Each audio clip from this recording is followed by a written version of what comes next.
Ողջույն սիրելի փոքրիկ, շնորհավորում եմ քո նոր տարին։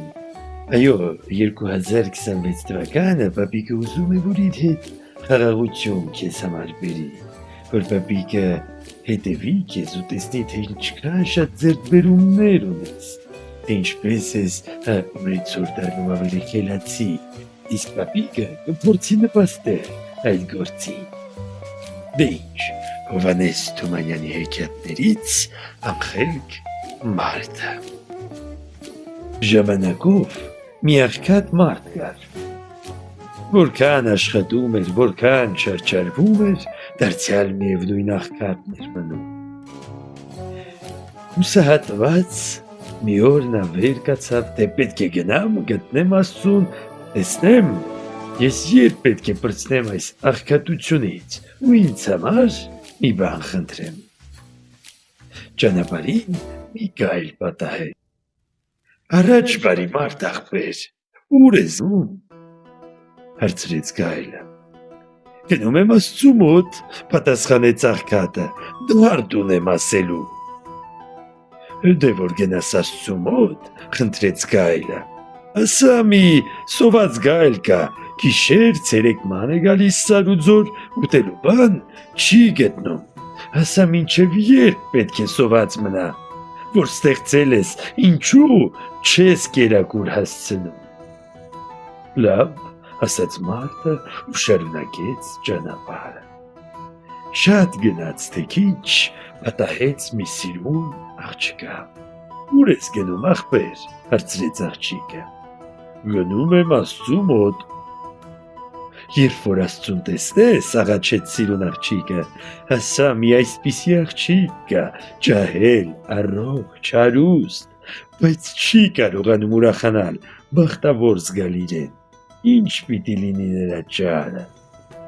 Կասեմ, խոստացավ ճամփորդն ու գնաց։ Պատահեց մի ծառի, որ թեև ջրափին էր կանգնած, բայց չոր էր։ Ուր ես գնում այ ճամփորդ, հարցրեց չոր ծառը։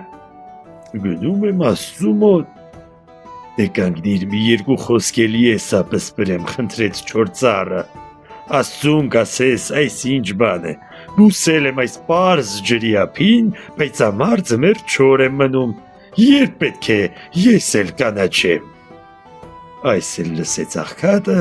ու շարունակեց ճանապարհը։ Այնքան գնաց, մինչև գտավ Աստծուն։ Մի բարձր ժայռի տակ, մեջքը ժայռին դեմ տված, ալևոր մարդու կերպարանքով նստած էր Աստվածը։ Բարի օր, ասաց աղքատն ու կանգնեց Աստծու առաջին։ Բարով եկար, պատասխանեց Աստված։ Ինչ ես ուզում։ Էն եմ ուզում, որ ամեն մարդի հավասար աչքով մտիկ անես, մեկին ավար չանես, մյուսին խավար։ Ես այնքան տանջվում, աշխատում եմ, էլ չեմ կարողանում կուշտ փորով հաց գտնեմ։ Իսկ շատերը, որ իմ կեսի չափ էլ չեն կարողանում աշխատել, հարուստ են ու հանգիստ ապրում են։ Դե գնա, հիմի կհրստանաս, քո բախտը տվեցի, գնա վայելիր, ասաց Աստված։ Էլի բան ունեմ ասելու Տեր, ասաց աղքատն ու պատմեց սոված գայլի, սիրուն աղջկա ու չոր ծառի ապսպրանքը։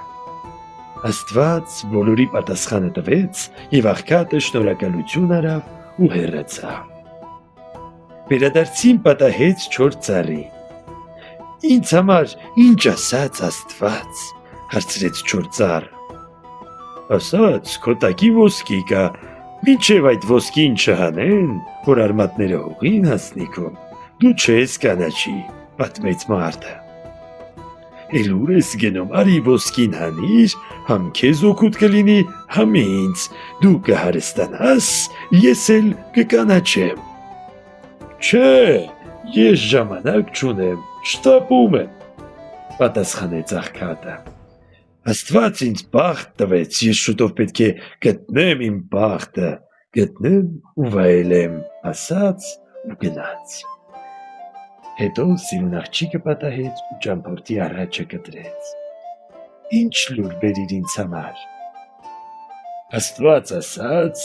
դու պիտի քեզ համար մի մտերիմ կյանքի ընկեր գտնես, այն ժամանակ էլ տխուր չես լինի, ուրախ ու երջանիկ կլինես։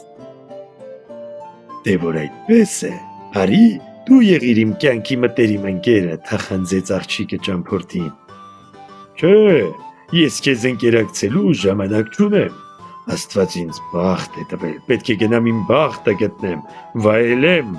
ասաց աղքատը ու հեռացավ։ Ճանապարհին սպասում էր սոված գայլը։ Հերվից հենց որ տեսավ ճամփորդին, վազեց առաջը կտրեց։ Հը, Աստված ինչ ասաց։ Ախպեր, Աստծու մոտ գնալիս քեզանից հետո մի սիրուն աղջիկ ու մի չոր ծառ պատահեցին։ Աղջիկը ապսպրեց, թե ինչու ինքը չի կարողանում ուրախանալ, ծառն էլ թե ինչու է գարուն ամառ չոր։ Աստծուն պատմեցի ասաց. աղջկան ասա իր համար մի կյանքի ընկեր գտնի, կբախտավորվի, ծառին էլ ասա քո տակին ոսկի կա, պետք է այդ ոսկին հանեն, արմատները թողին հասնեն, որ կանաչես։ Եկա իրանց պատմեցի Աստծո խոսքերը։ Ծառն ասաց, դե արի հանիր ոսկին, տար։ Աղջիկն էլ, թե ես հենց քեզ եմ ընտրում իմ կյանքի ընկեր։ Ասացի չէ, աղբեր, չեմ կարող, Աստված ինձ բախտ է տվել, պետք է գնամ, իմ բախտը գտնեմ, վայելեմ։ Իսկ ինձ համար ինչ ասաց Աստված, հարցրեց սոված գայլը։ Քեզ համար էլ ասաց, սոված ման կգաս, մինչև մի անխելք մարդ կգտնես, կուտես, կկշտանաս։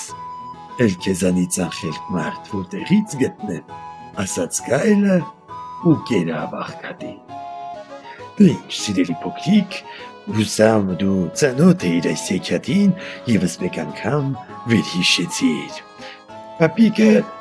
կրկին շնորհավորում է ամանորը և սուրբ ծնունդը։ Այս ընթացքում պապիկը մի քիչ զբաղված էր, չէր մոռացել հանձնել քեզ և մյուս թոռնիկներին նվերներ, սակայն դուք մոռանում եք պապիկին նկարը ուղարկել, որպեսզի տեղի ունենա խաղարկությունը, պապիկը ընտրի ձեզանից լավագույնին և հանձնի նվեր։ Հիշեցնեմ, պապիկը հայտարարել էր մրցույթ, նկարել պապիկին, ուղարկել և ճանաչվել հարթով։ Ինչևէ, շնորհակալ եմ և շնորհավորում եմ նոր տարին։